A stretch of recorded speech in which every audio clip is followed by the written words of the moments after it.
each year or total? No, total for 4 years. No way. Yeah, and that's essentially what the reaction was. And I thought it was obvious. What was obvious? I thought it was obvious that they would make less money.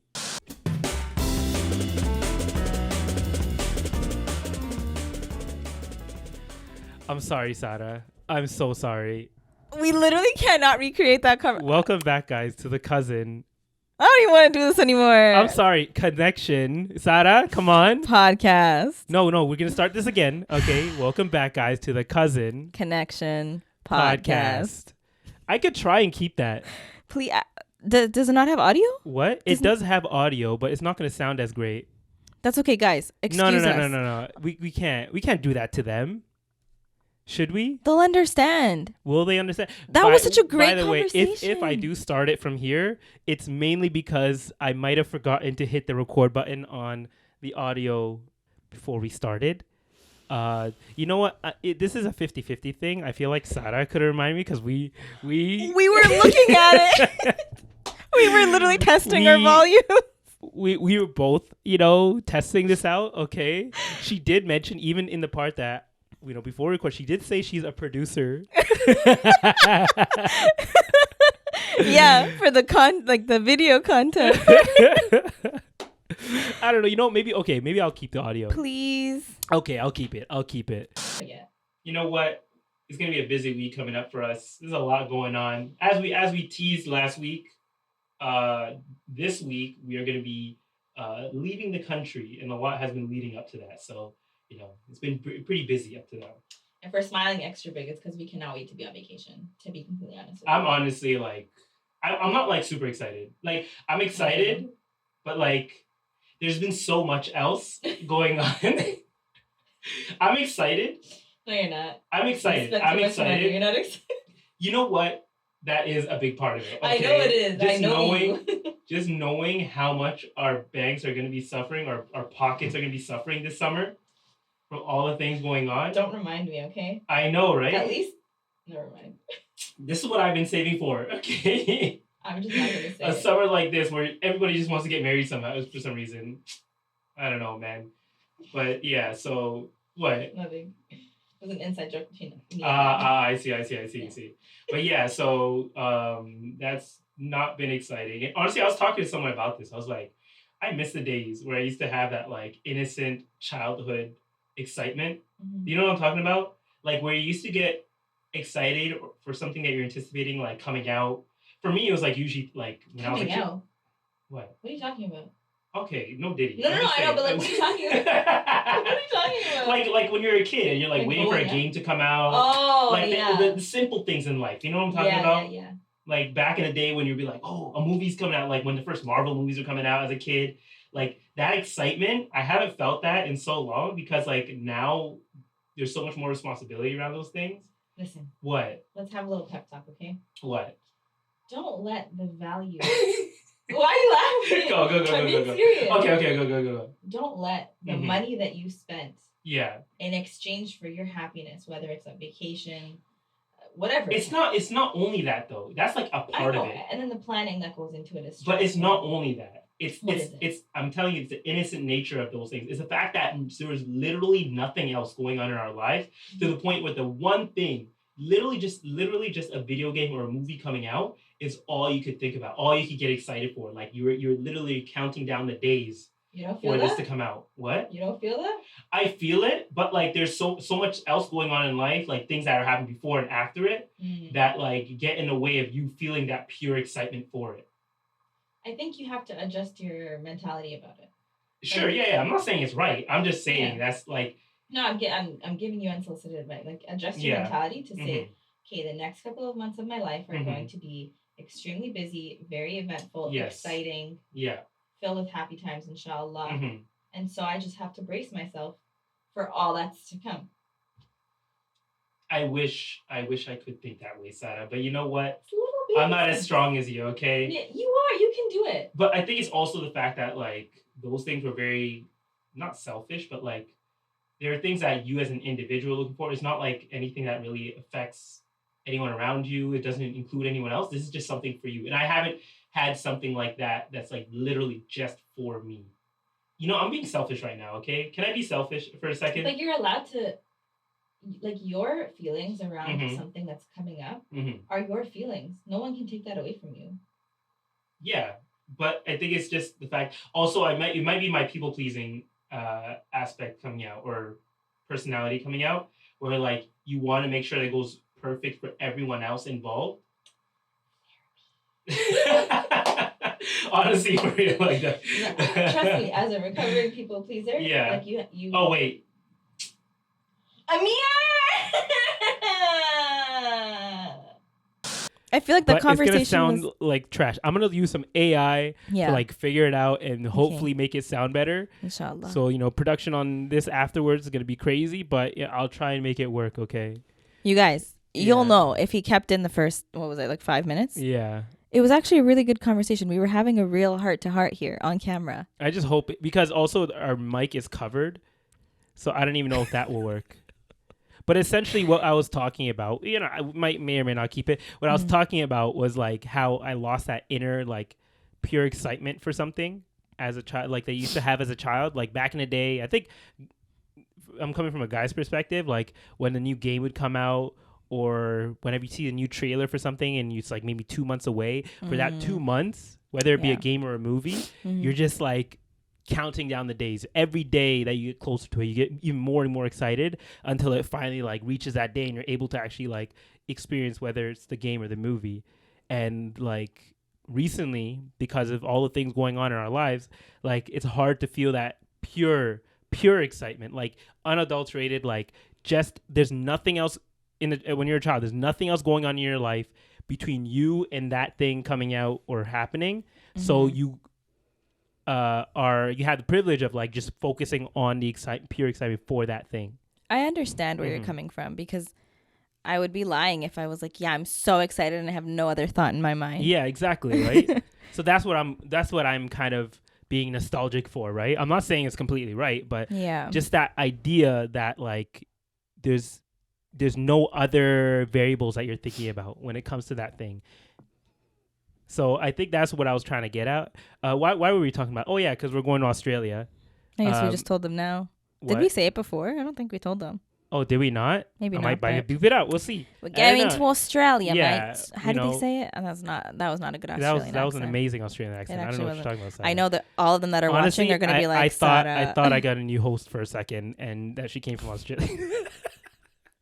Okay, the only thing I know how to say is, oh no, Cleo. What? The condensation. What is that from? What? Speaking of condensation, my face is still Amir, boiling here. It's not. It's not. I know it's not that hot. Okay, just crack the window open. What? No, it's literally worse out there. There's so much humidity at the moment. You know what? Our next investment for this pod is going to be a silent fan. Yeah. I swear to you guys. Both for me and for the camera, because we have 3 lights. 2 of them are actually facing the ceiling. So it's a ring light that is just like exuding heat. Mm-hmm. But it's an LED light. Do LED lights even like give out heat? I don't think so. I don't really know much about. Yeah, it actually, on the back of it does have a fan. So it must give away some type of heat. Does it actually? That's really cool. Where'd you find that's that? because it gets hot. Mm-hmm. Where you find everything these days, Sarah? Amazon. But yeah, we were talking about that, and the pure excitement that I wish I could have for it. But when you see how much everything is costing, we haven't even broke. Honestly, when it comes to traveling, there's a threshold to where you just stop looking at what you're spending. Like you don't even look at your. No. What? That only starts for me. Mm-hmm. That starts once I'm in the destination.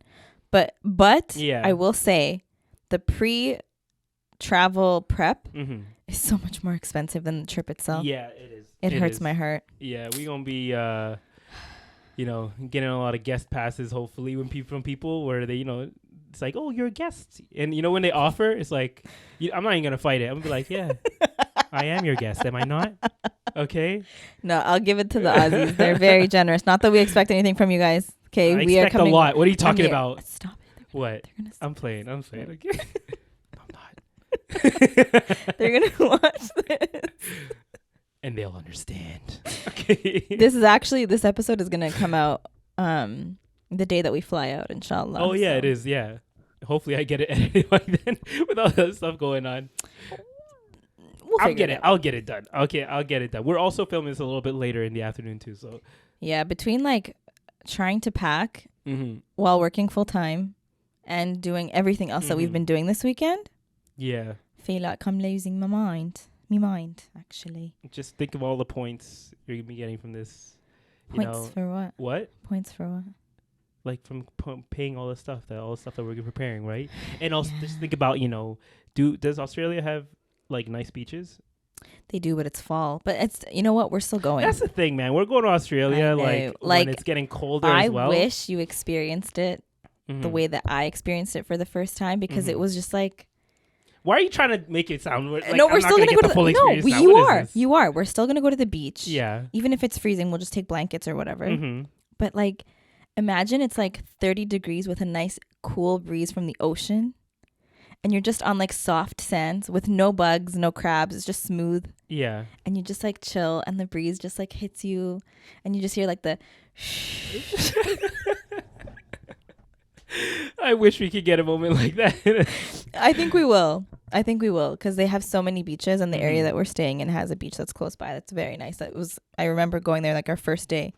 So we'll do it again. Inshallah. Yeah. We got to make it there first, okay? Inshallah. We got to make sure our stuff makes it there first too. I'm just saying. Listen, I just. And New Zealand, okay? First off, we're literally just transiting through you guys. Why do we need a visa? What is this? Yeah, that part doesn't make sense. This is extortion, okay? Just because no one wants to come to your little I'm sorry. I want to go to New Zealand. I'm sorry. I didn't mean that, okay? I love Lord of the Rings, okay? I would love to go to New Zealand and see the Shire and all those places. And not the Shire, sorry. Yeah, maybe the Shire and Hobbiton. I don't know what they called it, that place. I'm okay. I swear I'm a nerd. I just forgot the names right now. I honestly don't even know what I'm talking about. I don't even know what you're talking about. You know the Hobbits, right? I think so. Remember the little houses that they had in the movie? Yeah. Yeah, those actually are, like, they actually built them in New Zealand, and they're still there. Oh, that was shot in New Zealand? Yeah. Oh. All of them were shot in New Zealand. I didn't know that. Well, now you know. Now I know. Exactly. And they actually have tours, like, for it. Maybe I'm pretty sure it's, like, a big part of their tourism budget. Is you like, should have seen. Yesterday we were hanging out. What? Remember what I said? And Amir looks at me. He's like, don't say that. What did I say? When I was like, I hope we like miss our flight to. Oh yeah, like who says that? I want to explore New Zealand. I wish we could miss our flight. Just so that our layover is longer. Flight. What? So that our not our flight to New Zealand, our flight from New Zealand to Melbourne, like that flight. It's only 2 hours, and I'm sure they have multiple during the day. So like. Don't like play into it now. Okay? Yeah, I know. Inshallah, we don't miss it. We get there safely. Cannot miss it. I know. Because of what's happening the next day. I know. And guess what, guys? What? Should we tell them? We're going to be vlogging. Travel vlogs are back. Oh, yeah. We got a camera now. A really cool one that we've been eyeing. Yeah. And I think our content is going to be so much cooler. And we're actually going to like map out I'm so excited. Like, I feel like my creativity is coming back. Yeah, honestly, I hope that now that we've now that we've practiced with our trip last year. Was that last year? Yeah. Yeah, with our trip last year, where, we've gotten the bugs out of it. We kind of figure out what works, what doesn't work.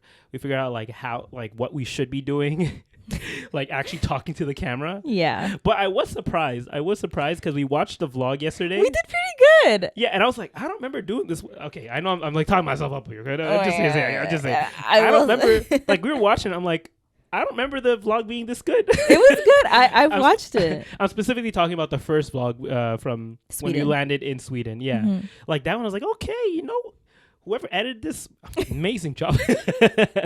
And he put in an Easter egg in one of the clips, and I was like, we should make this a thing. Yeah. Like people, I don't think anyone caught on to the Easter eggs. I'm not going to mention it here, but, there's a couple things I put in there.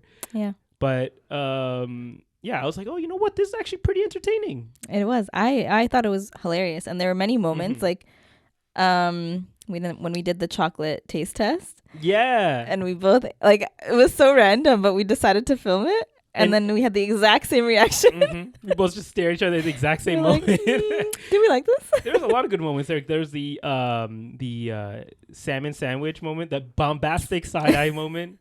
The Assassin's Creed. If you haven't watched already, go and watch our first Sweden vlog, and then watch the other one. Switzerland. Yeah, Switzerland. I might have not put out the other ones because, like I mentioned earlier, there were a few mistakes we made when it came to the vlog, and it wasn't up to the quality I was expecting. So I was like, I'm gonna save you guys your time because your time is valuable to us, and we're just gonna learn from this and move forward. Okay. But I think we're both excited to vlog. It'll be different content. We're probably gonna do an episode there, maybe potentially. Yeah, I was already expecting thinking of different like different formats of how we could do it. Yeah. Like whether we do it like in the car, because we're gonna be busy, right? So like you can do, because we have this whole thing set up. If we remember to actually start hitting record, we have that, and it's more portable and it has batteries, so we can take it wherever you want. Think about it. On the beach. Beach podcast. Who's done a beach podcast before? Nobody. Exactly. Who's done? Actually, I have maybe I've seen it, but a podcast when you're driving from one destination to another. Is that safe? What? Is that safe? I'm sure it's safe. Because like you're also driving on the other side of the road. Guys, I am so scared for Amir. You have no idea. Like I'm nervous because he's insisting on renting the car as soon as we land. Yeah, I'll be fine. But Don't worry about it. They drive like the steering wheel's on the other side. Yeah, I'm sure it's like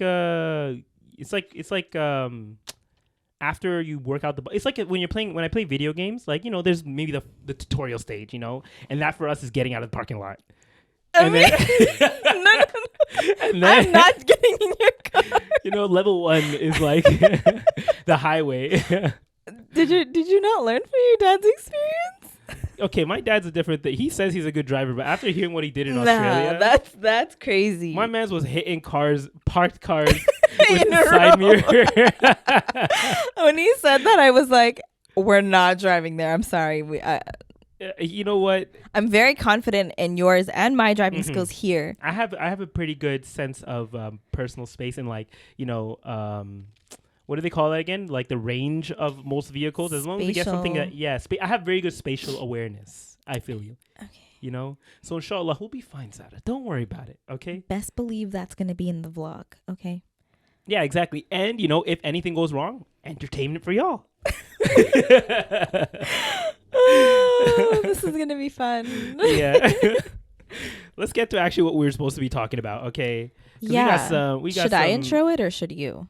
You know what? I felt like after one thing I also want to mention last week, I didn't realize how much I talked because I was pulling up the audio, because now with this recording device we have, we can see individual audio, including mine and Sada's.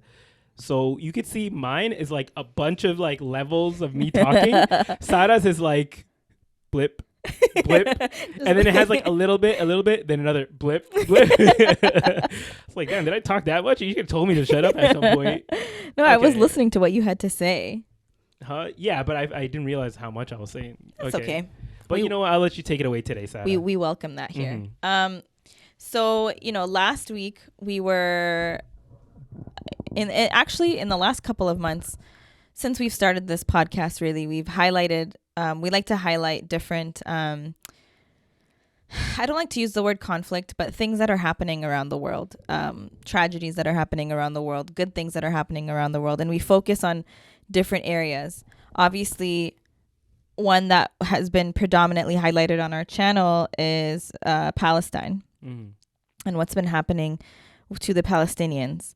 That being said, we've gotten a couple of comments where Amir addressed it last week about why we haven't really spent too much time speaking up on what has been happening in Sudan. And some of you guys have left us comments on our last video, which honestly, I really appreciated the honesty and the feedback. And I think we both took some time to reflect on it. And and I want to make sure to clarify, I wasn't in my response to like why we focus on Palestine so much. I want to dismiss what was happening in Sudan, right? I definitely feel like it's important to speak about what's happening there as well.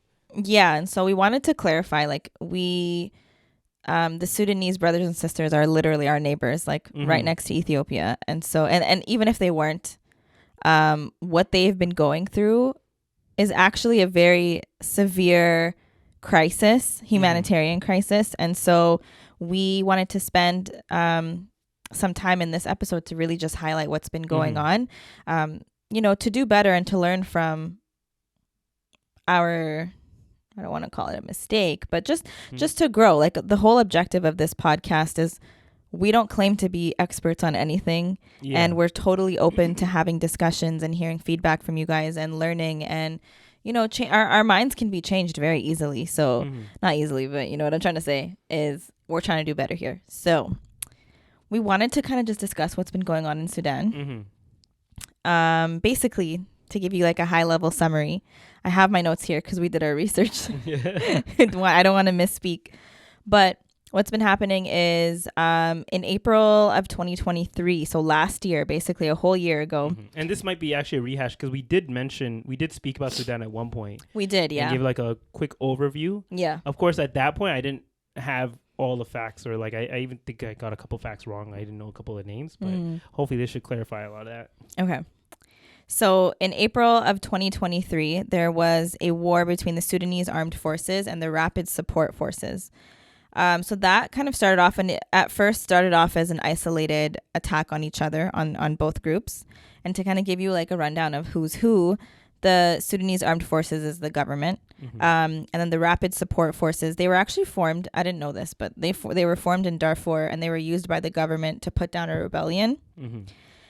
However, they were like, the Rapid Support Forces were accused of committing genocide and other war crimes in Darfur. So they're not necessarily the good guys here.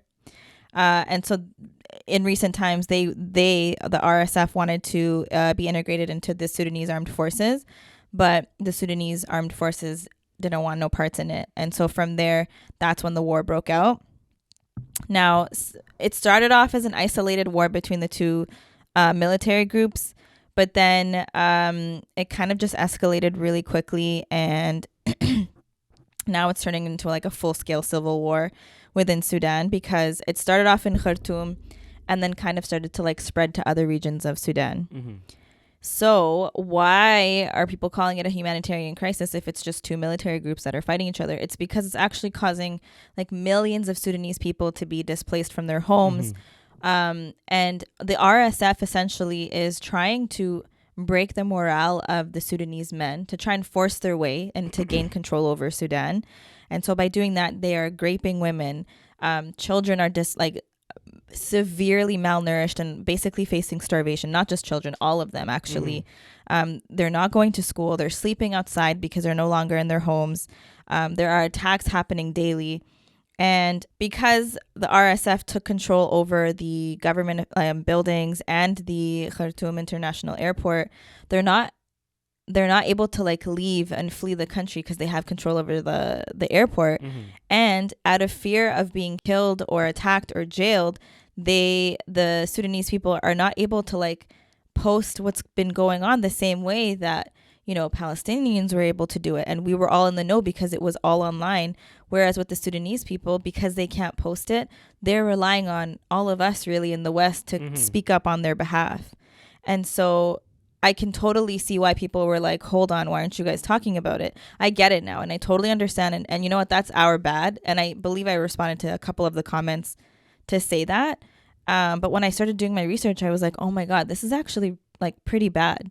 I think that's also one of the big, not differences, but like the reason why one is getting so much more limelight than the other. Yeah. There are a bunch of reasons, but another big reason is because like we don't have those spokespersons on the ground that people can kind of look up to. Yeah. Like when it comes to what's happening in Palestine, you have Mu'taz at one point, and Ibisan you had at one point. You also had that other girl, I forget, she's in Australia now. Palestia. Yeah, Palestia. And then of course there's multiple reporters and journalists. Also even that little girl. I forgot her name. In June, I forget her name specifically, but like you don't have those people that you're getting direct like information from. Yeah, there was, or at least it's not as visible to us. Yeah. And also you're not getting those personal stories, like the Soul of My Soul story. Like that one was huge at one point, right? That opened a lot of people's eyes to the situation. So having those things that like personalize the conflict really help with also garnering more like support from around the world. Which is sad that you even have to, I don't want to say manipulate the story, but like manipulate the feelings of people by forcing that human connection. Like you have to give a story of like, oh, you know, my child. It's a reality situation. Right? I know. Yeah. Yeah, but you do have to like pull not literally, but you try and pull on the whole heartstrings of the people who are already focusing on so many other things. Like they're in their mind subconsciously, they're like, why should I focus on this, or why should I give any attention to this? Yeah. At least the people who are less informed about what's going on geopolitically. Yeah. Yeah. And so, you know, I've actually noticed that it's mostly like Sudanese influencers or just Sudanese people in general that are in the West that have been speaking out about it. Yeah. In comparison to Palestine, where it was like, you know, everybody was speaking up about it. And I don't think it's fair to say like, well, one's a humanitarian crisis and the other one isn't. They both are, to be completely honest with you. And I think the point that you were trying to make last week of like why we focused on Palestine more than Sudan is because people were literally being threatened and still are being threatened to not speak up about it, to call for a ceasefire, to call for a free Palestine, because of like their jobs are in jeopardy, their livelihood is in jeopardy, like their friggin' safety is in jeopardy. Whereas with Sudan, like you could speak up about it with like, I'm assuming almost no repercussions. Repercussions? Yeah, I was looking for repercussions. But you know what I mean. Yeah, exactly. And I just to give an update on that, like from what we spoke about last week when it came to the students standing up at their universities and creating the encampments, like we've seen that because of that suppression, now it's actually almost had like the Streisand effect. Do you know what the Streisand? It's like where you try and suppress something and it only becomes bigger. I don't know if it works in this context, but it sort of does. But essentially now like encampments have like popped up all over the country, or at least all over America, and even in some places in Canada now there are talks of that happening as well. So that's like kind of an update when it comes to that situation. But in regards to Sudan specifically, like that was also a big aspect. The fact that like people naturally, when they feel like they're being told not to do something, when they feel like they're in the moral right to speak out about something and they're actively being suppressed for it, they're going to want to even do it more. Yep. And I think like to kind of I guess close off on that topic, unless you have more to add, I was just gonna say go ahead. You know, the same way that we've been doing with Palestine, I'll try to find some reputable charities that are collecting donations for aid and like food and resources for the Sudanese and the Palestinian people. And I'll have it linked in our description box on YouTube, and then in the audio it'll be in the description as well for you guys to access as well. Yeah, but didn't it start? There's one aspect of the story that I thought. Did I miss something? I had right before, but didn't it start with a coup? Because I think before, like, essentially what happened was that the original government, or like the president or prime minister or something, was kicked out of office, and then the military took like interim power, essentially. Like they were like, okay, like until we can vote someone in, we're gonna like take power here. The Sudanese armed forces did that? I need to do more research, but I'm pretty sure like that's why there's also a lot of conflict between the two groups, because they're vying for like power. Essentially, everything comes down to power. Yeah. I think another aspect of this is that like also you have the UAE, who is directly funding like one of the groups of this conflict. Yeah. And you have like Russia like funding the other side. So the fact that there's like a quote unquote Muslim country that's supporting one side of this is sad. But that's like kind of what we've been seeing, especially with what the Saudi government was doing to Yemen. Like there's a lot of these like what we are supposed to be considering Muslim countries that are backing conflicts and wars that are affecting other Muslim people.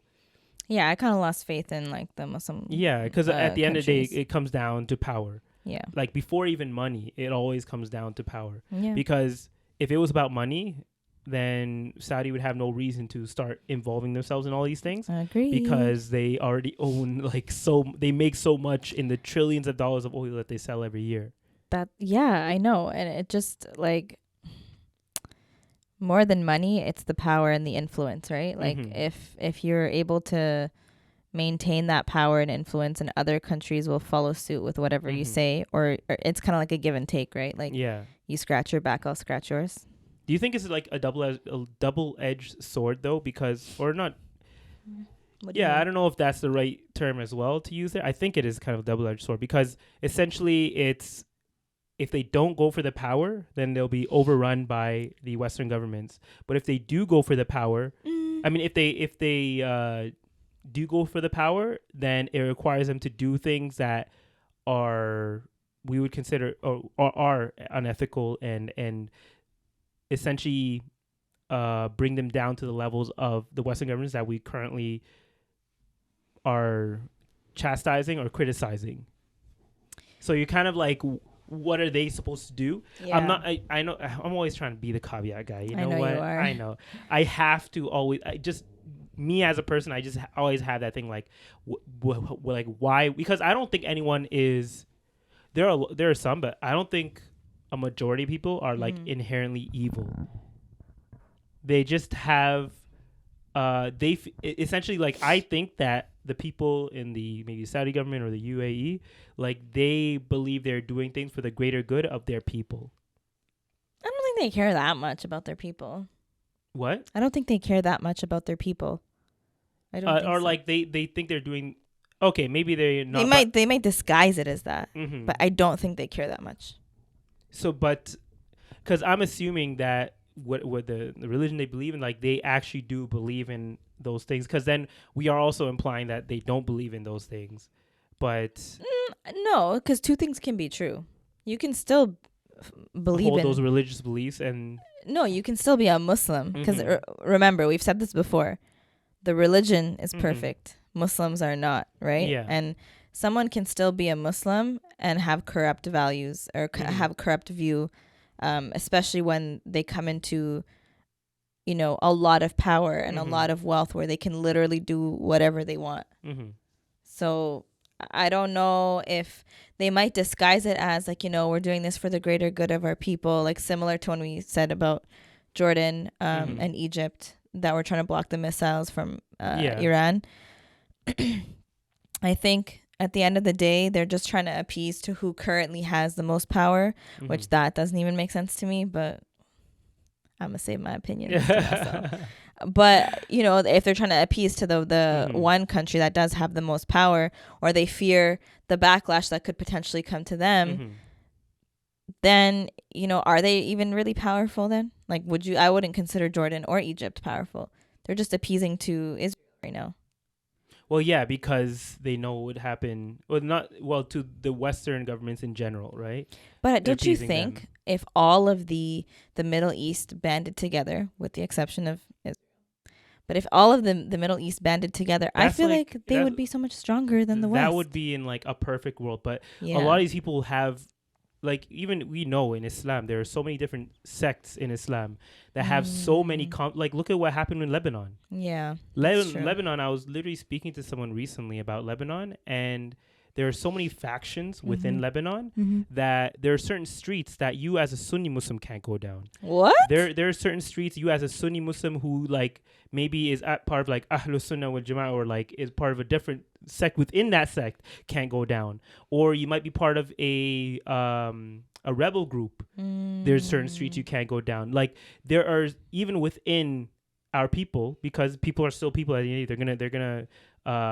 not pick teams, but they're gonna have like their allegiances to certain groups that they feel like they're connected to, and yeah, like that's also an issue. So you're like, that's just in one small area. Yeah. Now expand that to the rest of the Arab world or the Muslim world in general, right? Right. Like the idea of them all coming together, you know, I inshallah, maybe it does happen one day, and I hope it does, to where they can all come to some agreements, but it's very far-fetched. It's like very idealistic. So maybe I'm just an idealist. Huh?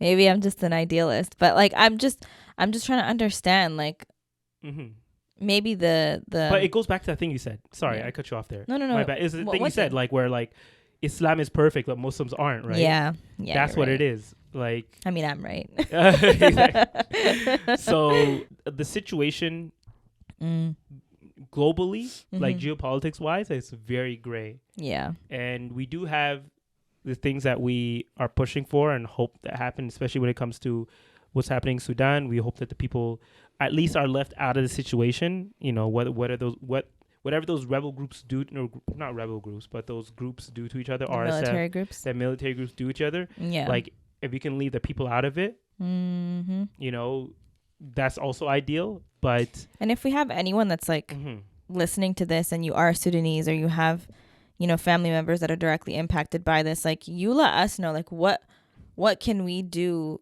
to further support?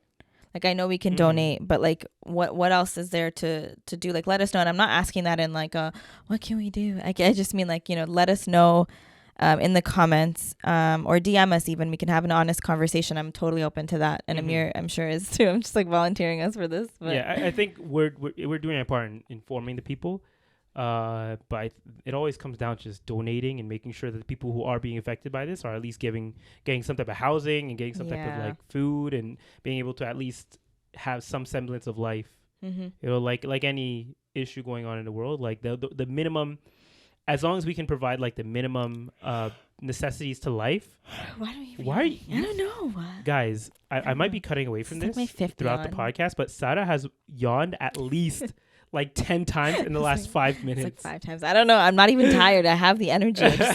It's warm in here. Boring you like that? No, it's sorry. It's warm. It's okay. You're not boring me. It's okay if I bore you. You're not. You can be truthful with me. You I'm can be starting honest to with feel me. the warmth. I'm just saying, okay? Open a window. I'm starting to get hot. You're just starting to get hot? Okay, let's see. You don't feel it? It's going to get worse.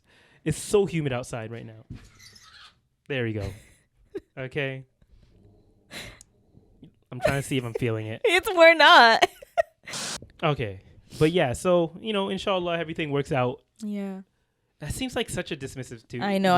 We don't mean it in a dismissive way. We genuinely. I say that for everything, but like it just seems like. May Allah grant relief to the oppressed people, and that's a better way of saying it. Make dua. That's really, you know. That's also a big aspect we always seem to look over. Like making dua is also like. Never underestimate the power of dua. Let's see. Guys, I got a new water bottle while Amir looks up his topic. I just have to show you. Not sponsored. What is it with girls and water bottles? I don't know, but I'm not even joking. My water intake this week has been 10 out of 10. It's like some placebo effect, okay? It's not. Yes, it's just like... You think that now because you have a new bottle, it's going to make you more, you know, aware of your drinking habits or something like that. It's going to make you drink more. A month from now, you're going to be forgetting about it until the next Stanley Cup comes out or the next... what was that other thing that came out? I've never been a Stanley girl, so... Yeah, but now you're a... Whatever... What band is that? S&M. What? Simple Modern. Guys, something new every month. Or it's technically my initials if you really think about it. No, it isn't. It is. It's my name and my dad's name. Oh, okay. You're pushing it there, okay? But one thing I did want to talk about, I want to get your opinion on this because there's a few topics that happened in the past few weeks that we haven't really covered because we've just been talking more important things. But not saying, you know, this isn't important, you know, to speak about and to kind of get your opinion on. But when was the last time you watched a WNBA game? Never. You've never watched a WNBA game? Never. Have you ever been to one? Nope. Have you ever watched an NBA game? Yeah, but that was... Have you ever been to an NBA game? What's the Toronto basketball team's name? The Raptors? Yeah. Okay, can you name one other basketball team in the NBA? Yeah. Okay, name one. The first one that popped into my mind, I'm not a fan, but like Boston Celtics, the Lakers. You can just go through the whole list, Trailblazers. Right? Can you name can you just name me one WNBA team? Yeah. Oh, can you? No. I was gonna try and guess and just hope. I'm sorry. Can you? I was getting to my red pill team. What? Can you? No, but there's a reason for that. Again, I'm just saying, not playing. But okay. Sorry, I'm going down some path here. I'm just okay. But really, what I'm talking about here is recently there was a WNBA draft. Okay. And in college basketball in general, or recently, there's been a huge buzz around the women's basketball teams, right?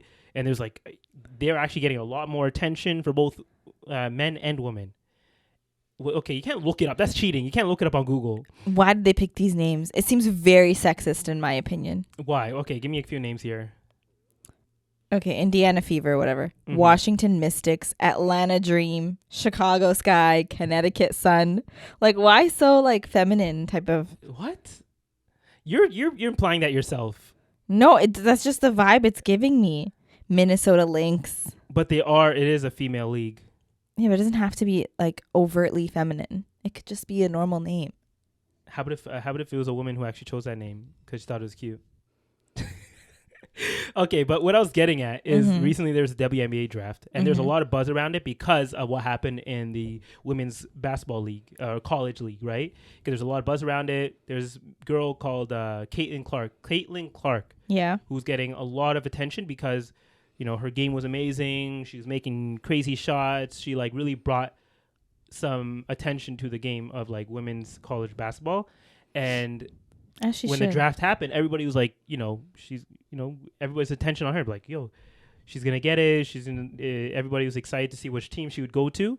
And she was actually drafted to the Indiana Fever. Well, one of the first things you mentioned there.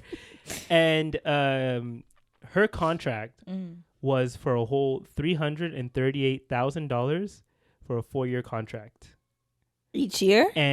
Or total? What? Each year or total? No, total. For 4 years. No way. Yeah, and that's essentially what the reaction was from a lot of women specifically. So I was going to ask you what your reaction to that is, but I got it. I'm sure the argument is, well, the WNBA isn't as lucrative financially as the NBA is. And I thought it was obvious. Go ahead. Keep going. What was obvious? I thought it was obvious that they would make less money because, WNBA is kind of, it is sort of subsidized by the NBA. And like, it doesn't really get that much attention. So like, naturally, if something isn't getting that much attention, it's going to make less money. And if it makes less money, your players aren't going to be making as much money. Is that not like the reality situation? From a basic economic standpoint, yes. But like the thing is that people are comparing it to the NBA though. Yeah, I know, because they think it's equal. I get it. And it's not equal because of the, like, I get that part. Yeah. They don't have enough funding probably. I don't know. Well, what channel does their games even get aired on? Probably on Sportsnet as well. Yeah, I've never seen it. Yeah, because it doesn't get as much attention. Well, then they need to change that. Do you think it's like a chicken and the egg situation? Like, it's the fact that they're not being put up in front of everyone, that they're not getting the attention? Yeah. Do you think that's really a situation? Yeah, I think had the WNBA been as heavily broadcasted, if celebrities gave it as much attention as they did to the NBA, honestly, all it really takes, and I hate to say this, but all it takes is one of the WNBA players to just get into a relationship with an NBA player, and bam, that would. I don't think it's only that. I think it's also like there are other aspects like the excitement of the game. But it's the same thing. It's just different people playing. Well, not exactly, because when it comes to the NBA, you're dealing with like it's faster paced. I believe the ball is actually sorry, not the ball. The rules are a little bit different. Oh, are they? I believe so. I can't remember exactly. Like there's something that's different about it. Maybe it's the ball size. Well, naturally that's going to make a difference, right? Yeah. But also the fact that like a lot of WNBA players can't really dunk, and why not? Some people what? Why not? Because they're not as tall and like. So when they just lower the nets? What? When they just lower the nets? There's not. People are actually saying that you could make the WNBA more exciting if they lowered the nets. Are they? They're keeping the nets to the same level as NBA. Yeah. Okay, unless the women are like 7 feet tall, that's so unfair.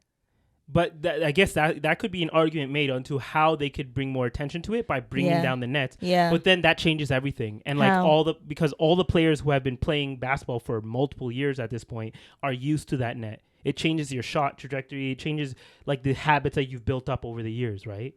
even your simple layup, your how much you power put into it. These are things they've practiced thousands and thousands of times. Having to change that on the fly is gonna affect how everybody plays, and there's gonna be a few like years of growing pains to even get used to that.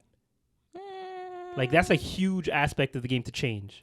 I don't know. I don't think lowering it will, like, yeah, you have to adjust your shots and your technique, but I don't think it would throw them off. If anything, it would make it easier for them to actually like be able to reach the rim and dunk. No, you're thinking only in the aspect of dunking, but I'm thinking about like people taking shots, free throws, three pointers, like I mentioned, layups, all those things. Like all of that changes.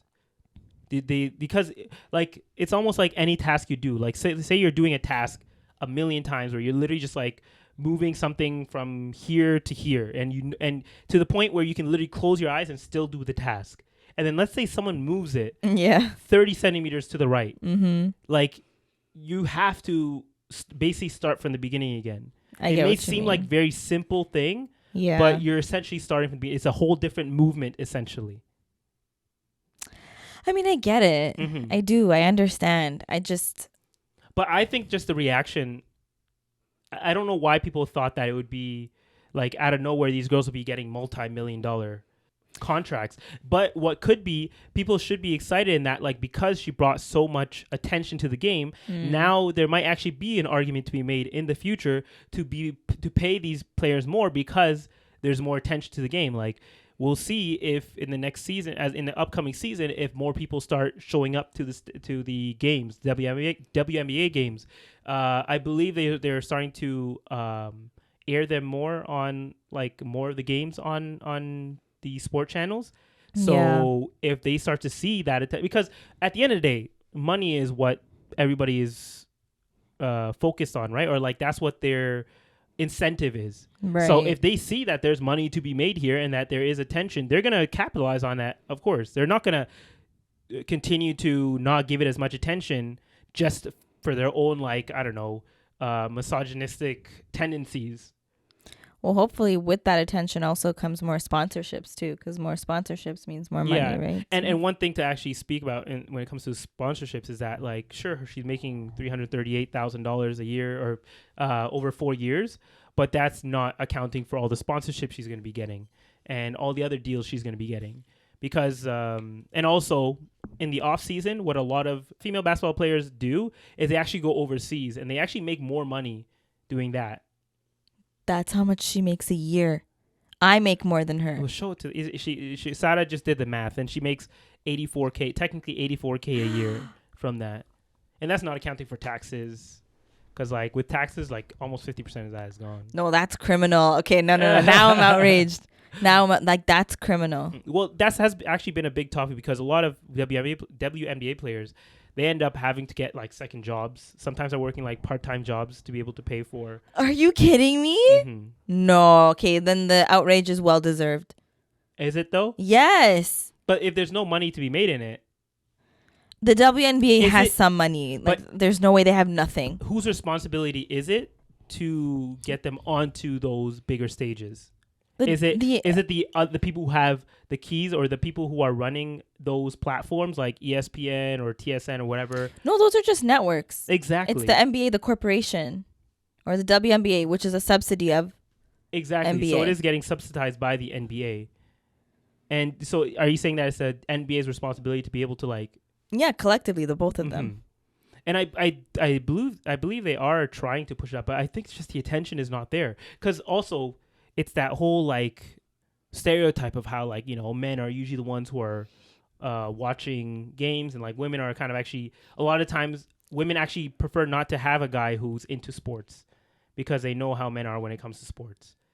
So, but just because it's the WNBA doesn't mean that only women have to go and watch. Like men can go. Well, and yeah, watch that's too. the thing, right? How do you get the man's attention? They already have the NBA that they're watching, but you have to also realize that 50% of the population is women. Yeah. So shouldn't the women be coming out to support their own? Do that. What? You're like something about like supporting women. I feel like you've made comments on this before. Yeah, women should be supporting women. They should, but everyone should be supporting women. Everyone should be supporting women. It shouldn't just be the onus. Like women already do support women. It's the men that make it well, no, unequal. you can't say that for sure, because then the WNBA would just be as popular as the NBA. Exactly. But it's not, because women are not supporting women. I don't think it's that. What is it then? It's because men make life unfair. What? Yeah. Are you saying it all comes down to misogyny and in the patriarchy? You know what? I'm gonna give you a olive branch here. I do believe the patriarchy does play a part in it. Of course it does. But I don't believe there's been any like real drive from women specifically to combat this. So you're saying it's on the women to support the WNBA to get it to be basically part of a bigger platform. And unless women start to show up, it's just not going to happen. Is that what you're saying? Yeah, exactly. Well, to a degree, right? Because it's women, and also like they need to find a way to like drive men, because it is only 50%, right? 50% is big, but it does require them to kind of find a way to incentivize the men to come through and start watching the games. I mean, if you're a true, I think what might be missing is like that, because a lot of guys watch basketball because they're fans of specific players and their technique, right? And through being a fan, you kind of, they get personified because, you know, whether they follow them on social media or, you know, they're in ads and like they're just around where you also humanize them too. So you're just overall a fan, and so you're more likely to watch the game. With the WNBA, like the players aren't as well known, and maybe it's just a different marketing strategy. It's definitely going to be, it's definitely going to require a whole different strategy. Yeah. But I feel like the people who are going to have to drive and like take lead on that strategy are women, because women will know women the most and how to market women the best. If you leave it up to a bunch of white men in a boardroom, like they're going to start putting them in skimpier outfits, and like I'm not gonna lie, I'm not lying. Like this is literally, that's crazy. Like there was actually a league back in the day called, I think it was like the XFL or something like that. It's like a women's football league, and their way of getting more attention to it is by like literally having the women wearing like bra and panties with like football gear on. What? Yeah, but that's what happens when you put guys in charge of finding a way to market this, right? WNBA. So it will require women to actually figure out ways to properly market this. But they've been given a huge layup with Caitlin Clark and this other girl. I'm forgetting her name right now. I should have written it down.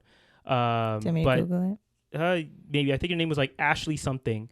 But they brought a lot of attention to the game, and it's the WNBA's bag to fumble right now, if that makes sense. Yeah, they have a short amount of time to like basically capitalize. There's a lot of hype. Exactly. Yeah. There's a lot of hype. There's a lot of attention. So they need to learn how to capitalize on this and get the snowball rolling and like build this up into something that can almost compete and rival the NBA. WNBA, if you're looking for some people to join your marketing team, I'm just saying, man. Holla at us. I'm just saying we have some great ideas. We can help you guys. I don't know about ideas. We were just talking about this. Be confident in your ideas. Okay, I have ideas. Exactly, like I said. But I don't want to say them on the podcast. Women to drive this. I don't want to say it on the podcast because someone might steal it and then take it as their own. So I'm gonna keep it in this noggin of mine. And if you want to hear my ideas, hire me. Yeah, and actually, one thing I was gonna mention also that may play a part in why it's hard to find spokespersons for the game, or like these people who like people can follow and like idolize, essentially like your LeBron James or your Steph Curry of the game, because Caitlin Clark has been compared to like the Steph Curry of the WNBA basically. Wow. Because of her shot. And I think one aspect about women that kind of changes that is that like the length that a lot of WNBA players are in the league for is a little bit shorter than a lot of men in the league. Really? Mainly because like, you know, someone might be in the league for a couple of years and then they're like, I want to start a family. And for a man, you know, if we were talking about like patriarchy stuff, like they can just, you know, they have the money now, they can just get their wife gets pregnant. They don't get pregnant. They continue playing the league. They have a nanny. Everyone can take care of all that stuff. They don't have to worry about that. But if you're a woman yourself who's getting pregnant, then you're out of commission for 9 months. You're out of commission. And then like everyone knows a woman's body after giving birth, like there are so many complications, there are so many things that can happen with that, like bouncing back to who you were before that, even if maybe you don't even want to be go back to who you were before. Like there are so many aspects that we're not thinking about, or that we're not taking into account as well when it comes to that. They can bounce back. It takes time because you have to let your body heal. Exactly. So you can't just give birth one day and then tomorrow you're like, all right, back in the court. Like, exactly. You got to pace yourself and take your time. So like, you know, you're probably going to be out of commission for maybe a year or two. So yeah, I can see how that hinders their experience in that career, but that's for every career that women are in. Yeah, true. Like exactly. literally so it's any a common issue, or not common issue, but common obstacle that a lot of women have to deal with. Yeah, I was actually talking to gaining career in any aspect or any. I was talking to my coworker about this. I was really? I'm the perfect candidate right now for the corporate world because I'm single and I don't have kids. So like they're like, all right, great. She doesn't have kids anytime soon, so we can, you know, whatever you want to do. And so I was just saying, like, how do people get ahead when they have a family, especially when you have to devote so much of your time to work? And then there's the whole conversation of work-life balance that Amir and I always talk about, and it's just this life is not for us. Exactly. One thing that does help the NBA, this is gonna be really controversial, is like a majority of the players are, you know, playing for the other side, so, or, you know, playing for the same team, I mean, if you know what I mean. Yeah, exactly. It took me a second. In other news. So I brought this name up a couple of times. You know my man MKBHD, right? Yes. So, you know, he's a popular YouTuber, technology reviewer, and recently he's been in some heat. Really? I love him. I know, right? And it's completely unwarranted. It's completely unwarranted. Oh, well, okay. for the most part, right? Okay. So he, you know, as he does, he reviewed an item called the humane AI, humane AI, where essentially it's like a pin that you like put up on your chest, and it is kind of like an AI assistant. You like talk to it, and you ask it questions, or you ask it to do tasks for you, and it does it for you. Google say whatever, but it's just a pin.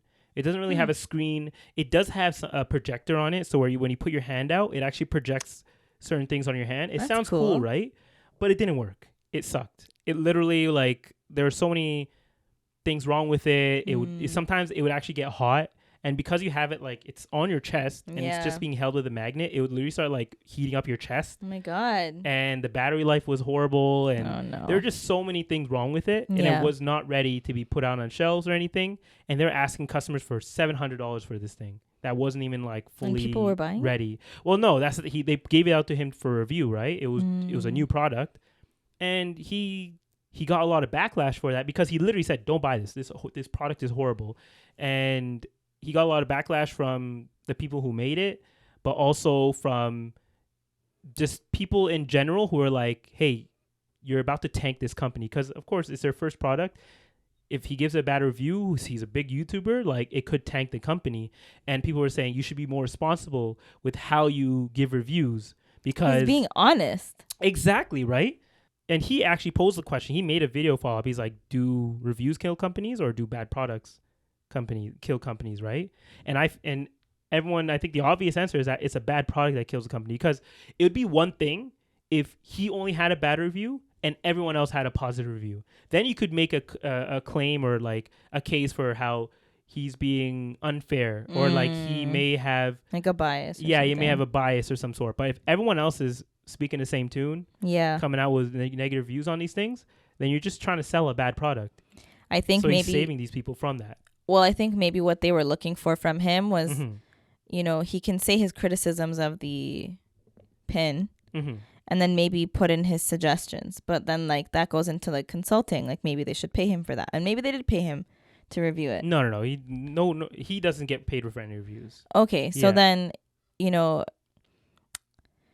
if I were him and I knew that I had a lot of pull and I have huge influence, I would, once I reviewed it, like, on my own time and then I was filming, I would probably contact the company to be like, look, I don't think this is ready for it to be launched. I can give you some suggestions as a consumer, but pay me first. and then I'll put out the video. No, then they can just come out and say he tried to extort us. How is that extorting that? Because they could they could twist that and say, even though it's not true, they can still twist it and say like he said that I'll put out a negative review if you don't pay me for my suggestions.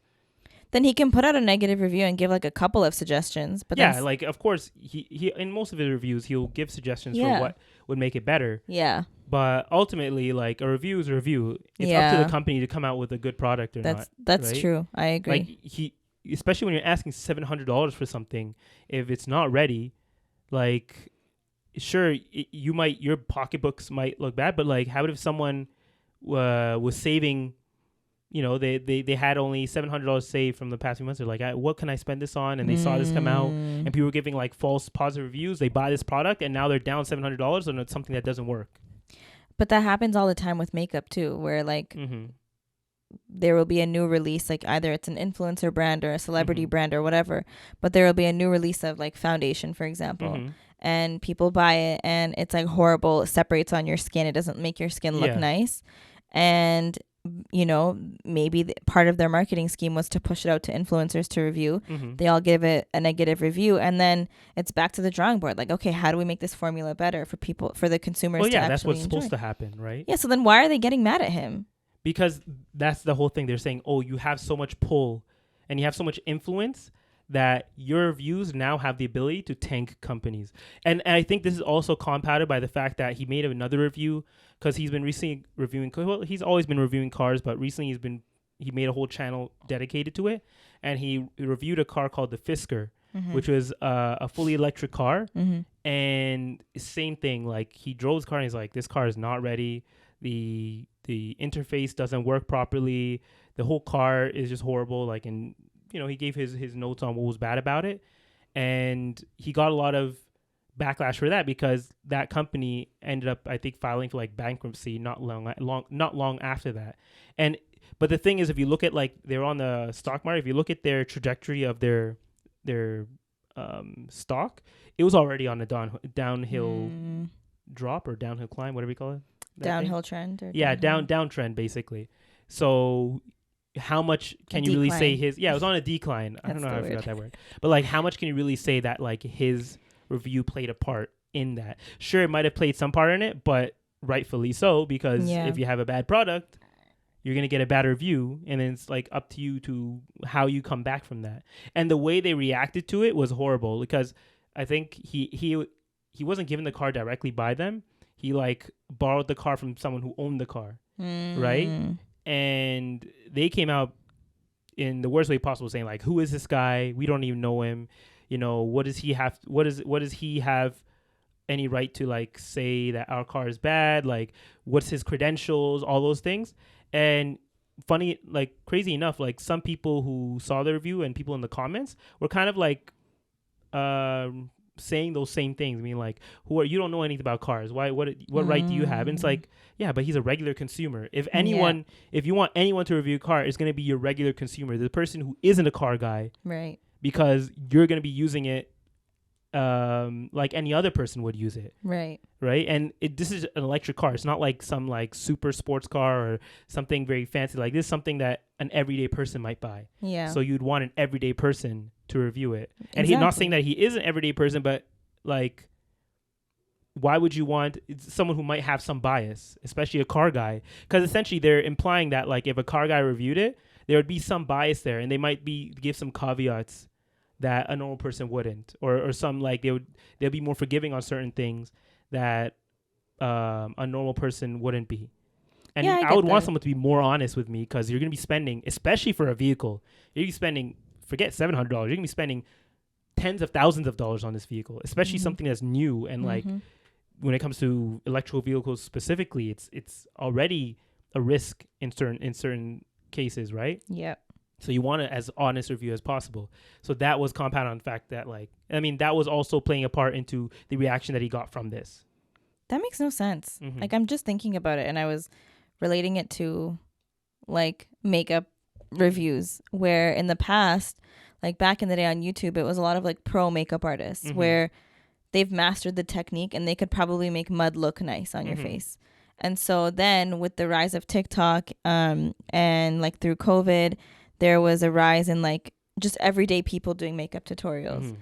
And that's when influencers Mm-hmm. that were not pro makeup artists became really big, because now you're seeing an everyday consumer using products the same way that probably you would, using the same sort of tools that you probably do. Mm-hmm. And so that's why people started to trust them more, because they're like, well, I look like that person. Mm-hmm. So, you know, I'm not a pro makeup artist, but I can kind of do this. So I get that. I you're right. I think it's more authentic to have, like, yes, if you're looking for certain specs and you're like an avid car lover, or you're really into makeup, you're going to want to listen to the professionals that have credentials, for sure. But if you're looking for just like an everyday use and you're like, is this a good product for me and my lifestyle, you're more likely and you're more inclined to look for the amateur person that's reviewing it, the everyday person that's going to use it in their everyday life. Exactly. So that whole argument just didn't make sense. So, and I was surprised by, like, even to this day, there are people who are leaving those kind of negative comments. So crazy. But people always will find a reason to hate. But the thing is that, like, he's trying to save you from wasting your money. I don't know how those people don't realize that. Like, these are regular people putting comments in there, unless like they're bots. Because you know, these days you can't really trust anything, because people could be making bots just so they can maybe make it seem more positive. And get more attention onto something by saying, oh yeah, I have this product news, actually amazing, don't listen to him, blah blah blah. There are people who will do that. People can pay for that these days. So that whole reaction just seemed completely unwarranted. And yeah, he posed that question, like I said, about like, do reviews tank companies? And maybe they do, but is that the reviewer responsibility or the company's? Right, just make a good product, essentially. I agree with that. And kind of in the AI realm in general, there's another thing. I literally saw this recently, but it's more about how AI, you know, how people are saying like AI is going to take our jobs. I saw a review recently that's actually local to Toronto, where there was a girl at Muji. Do you know Muji? I know exactly what you're talking about, right? I kind of want to go. You saw that too, right? Yeah.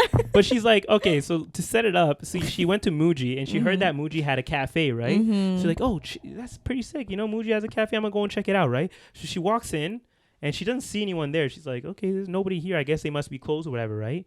But then she walks up to the actual counter and she sees a little screen and she sees like a little robot in the middle. And she realized that there wasn't the barista was not a person, but an actual robot. And she like paid for her drink, and the robot, you know, it looked almost like a person doing it. Like it set up the drink. It was like pouring it in, and actually it made a design like you when you get your little latte or whatever. It made that whole design on it, and it made the drink for her. She's like, yeah, it tasted good or whatever. Like, but is the fact crazy? That what? The fact that the robot was doing small talk with her. Was it actually? I don't know that part. Yeah. I was like, how's your day today? No way. You didn't hear it? I didn't see that part. Yeah, no. I saw that. And then the comments were like, the fact that this robot is like trying to make small talk with you is really funny. That's just, and this is just the start. That, like I mentioned every time, or like I say every time when we bring up AI, like this is the worst it's going to be. It's only going to get better from this. You've seen like the self-driving taxis or Ubers, right? Yeah, I've seen a lot more videos of that too. Where the police are trying to pull them over, but they're like, we can't, there's nobody. Yeah, I think the self-driving car thing still is going to take some time. Yeah. But for things like this, when it comes to a simple task that can be repeated constantly, then that's when you're like, okay, this is actually somewhere where they might actually be able to take our jobs. But what I do see happening in this case specifically is like it's the novelty of it right now, but people might actually want that human interaction. Yeah. At the end of the day, it's almost like how people at one point started going back to like listening to physical media, like what do they call those? The little big discs. Yeah. The records. Yes. Yeah, like now actually vinyls. Yeah. So it's surprisingly enough for the vinyls, like I think it's like Taylor Swift, she's actually selling like more vinyls than they used to sell like back in the day. Like she's selling millions of vinyls, but that's also crazy. Because they like made it almost like a collector's item. Like there are different colors that you can get in certain places, and there's like certain colors that are only, or like when I say colors, I mean the actual covers that are like limited edition. So you have to kind of like give some type of incentive to it. Yeah. But people are moving, they are almost kind of like nostalgic for something that's not even part of their nostalgia, if that makes sense. Because I'm sure a lot of Taylor Swift fans aren't even old enough to know, like, or were old enough or to be alive at a time when vinyls were used by everyone. Yeah, that's true. But have you ever listened to something on vinyl before? Yeah, we used to have a vinyl player. So did we. You we did still too, have right? one. Yeah. I sometimes like play around with it. It's actually kind of cool. Yeah, I don't know where ours is. My dad's a hoarder, so it's still in our house. Honestly, I should bring it over. Yeah. And like it's kind of broken. We can probably fix it. And I could probably fix it. Yeah. Okay, I'm gonna bring it over. But yeah, you're right. My coworker's daughter is a Taylor Swift fan. She's like 7 or something, and she bought her the vinyl for it. See, and does she even have a vinyl player? I think so. Maybe. Well, yeah. I guess you could just That's the thing. Probably vinyl players are now like selling on Amazon. Yeah, I wouldn't be surprised. More than ever. Exactly. I wouldn't be surprised. But all artists are doing that, right? A lot of them are putting out physical media again because people are just nostalgic for a time that they may not have been even alive for. Yeah. But just something about just having physical media that people are drawn towards. But there's like and this is a similar thing when it comes to baristas. Like people might want that like aesthetic barista feel. I don't know what it is. It's the authentic like coffee shop vibes though. Yeah, that's what I mean. Like the aesthetics of it, right? You have a barista there. You know, sometimes it's a guy with some odd tattoos on his arm, wearing a what do you call that thing? An apron. Yeah, you know, has a roll. It just a look. You know. I know exactly. Or what the you girl mean. with it does make or break your experience too. But I think if you are a huge fan of technology, I think seeing that and witnessing that is probably also really cool. There's a balance, I guess. Yeah. Like for me, I was interested in actually going and checking it out. First off, I just found out about Muji like in the middle of winter. Like I found out about what Muji was. Oh. I thought Muji was like a cafe. No. You know, ironically enough with this thing. But like I didn't know that they sold like small items. Yeah. And I was like, because when I first went to Muji or found out about it, I was in New York at the time, so I didn't want to buy a bunch of things. So I was like looking, I was like, yo, I can get all these things for this much. Like it's hella cheap for things that are like crazy useful. Yeah. So I was about to pick up a bunch of things, but I didn't want to travel back with it. You know, small carry on, whatever. I know. And then I went to one like locally, but it was a smaller one. I didn't realize there were different sizes, so there's some that have more than others. But yeah, now it just makes me want to go and check it out more. Have you been to the one I think there's one in Scarborough Town Center, or did they close that? No, I've only been to the one in Square One, and that one was actually smaller and didn't have as much. Go to Scarborough Town Center. Yeah, I'm going to check it out. But that was also a cool thing that I saw that too. And it's, it's another aspect of AI that took our jobs. But yeah, so again, we talked about a lot today. I don't know if I'm going to keep the beginning there again. Please, we'll see. Amir. Okay, but it's going to sound so bad. I'm sorry, it's okay. guys. It's sorry. okay. It's going to be the authentic, like, YouTube sit-down videos where you don't have an actual mic. Yeah. But it's okay. I just want you guys to hear it because it was a really good conversation. I don't want you to miss out. If it sounds well. We'll see. Because I currently have something covering the mic at the moment. So if it sounds right, then I'll keep it. But if not... Okay, fine. We're out of luck. I'm sorry. Okay. But until then... Thank you guys for listening or watching this podcast. Yeah. Remember to subscribe to the channel. We forgot to say at the beginning. Subscribe to the channel. Follow us on all our social medias at Cousin Connection Pod. That's TikTok, Instagram, and maybe the next time you guys see us, we'll be in Australia. Definitely in Australia. Yeah. No, but maybe next time they see us, Oh yeah. Yeah, we're still trying to figure out how we're gonna